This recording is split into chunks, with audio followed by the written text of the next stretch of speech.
Pettry, and I'm interviewing my grandfather, Coach A, for the Voices of St. Michael series. How are you doing, Coach A? How you doing, Ryan? So, what inspired you to pick your career? To start my career, well, when I started, I wanted to be a football coach, of course, but things changed out, and God gave me a different direction to go, and I went there. And so when I had an opportunity to start a business, I did. And now I'm retired, and that's the most enjoyable part of my life. Of course, it's boring now, but it's enjoyable. Then I went into volunteer coaching, so it's been nice. What is the most rewarding part of your job? Watching kids grow up. When I first started, did 7 years of volunteer coaching at with Gil Tulin. This will be my 7th year here. It'll be when your brother gets done playing. It'll be 9 years that I'll be coaching at this volunteer.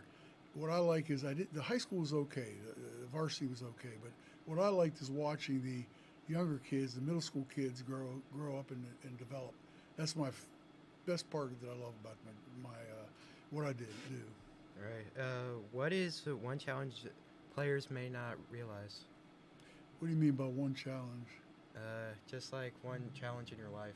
Well, one challenge is my life is when I was in college. I played ball, and I was married at a young age, and being able to support my wife and my child, it was very difficult, but we survived and we were very successful at it.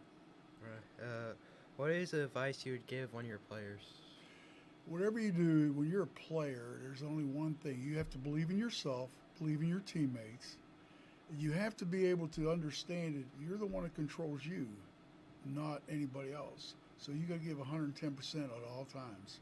Basically what I would say. All right. And what is one memory at St. Michael that stands out?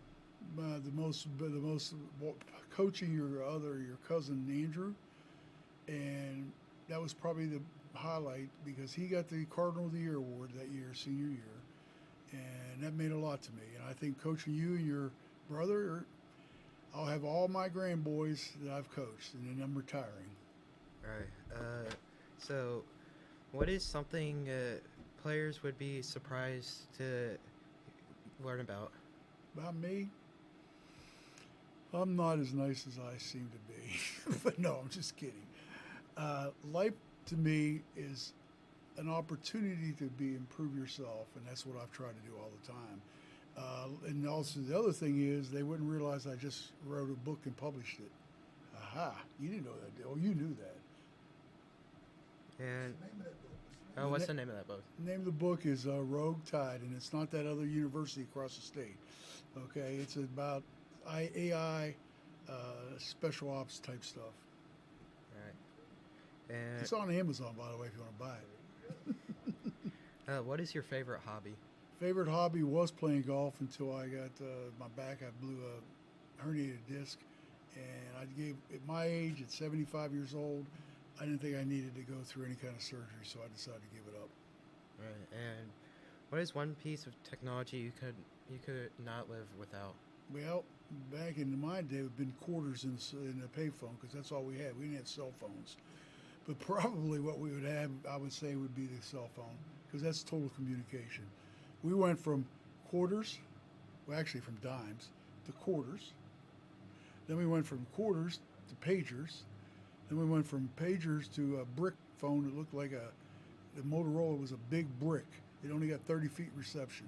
And then we went to bag phones, and now we're into iPhones. Yeah. What is the funniest thing that's happened at practice? Funniest thing that's happened in practice? Well, there's a lot of them. Probably the funniest thing is when I see Coach Nolan yell at everybody and you guys shake in your pants because he does it all the time. And you can attest to that, can't you? Yeah. And what advice would you give your high school self? High school self? I would say study harder, be more focused than what I was. Back in those days, like I tell your brother, back in the day, we were not one sport people. I played 4 sports. I was varsity football. I was a wrestler. I was a track guy, if you can believe that, but I never ran track. And I played baseball. it took all of my time, and I wish I would have spent more time on my grades. Of course, I was all right on my grades. I was an honor in the honor society, but that doesn't mean anything because I was like you. I did what I had to do to get by. All right.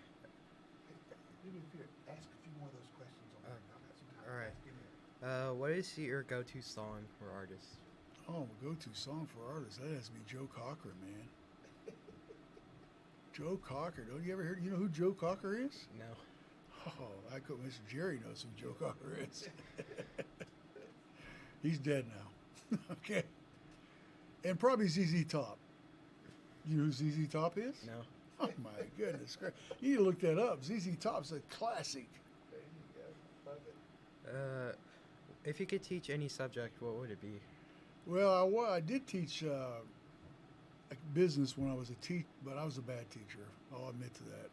My favorite subject teaching was typing because I didn't have to teach it. I had my seniors do it. We didn't have computers back then, so the playbook was typed up.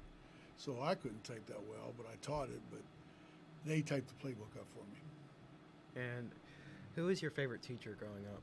Growing up, gosh darn, Coach Coyer. He was the guy that got me to put me in another level of football. Got me a scholarship in college. He was the defensive coordinator for the Indianapolis Colts and the Denver Broncos. Now, Larry's passed away, but he was a great guy. I owe him a lot. Everything I owe in my life is to him. All right. And what is one school rule you agree or disagree with? What was that rule you agree with? I don't like the school hair. I think you should be able to wear your hair however you want to wear it. And what was your first job ever? First job ever, I was making $1.65 an hour. Can you imagine that? That was back in the day. But that was when gas was 25 cents a gallon too, guys. And then my uncle used to be the mailroom guy at Wheeling Press Register. That was Wheeling, West Virginia Press Register. And I would go in on Sundays and fold the comics into the paper. Oh no, comics into the paper. That's all we did. And we worked from, this presses started printing about 8 o'clock at night. We worked about 4 in the morning. And so that was my first job, and I don't want to ever do it again. What is your favorite lunch?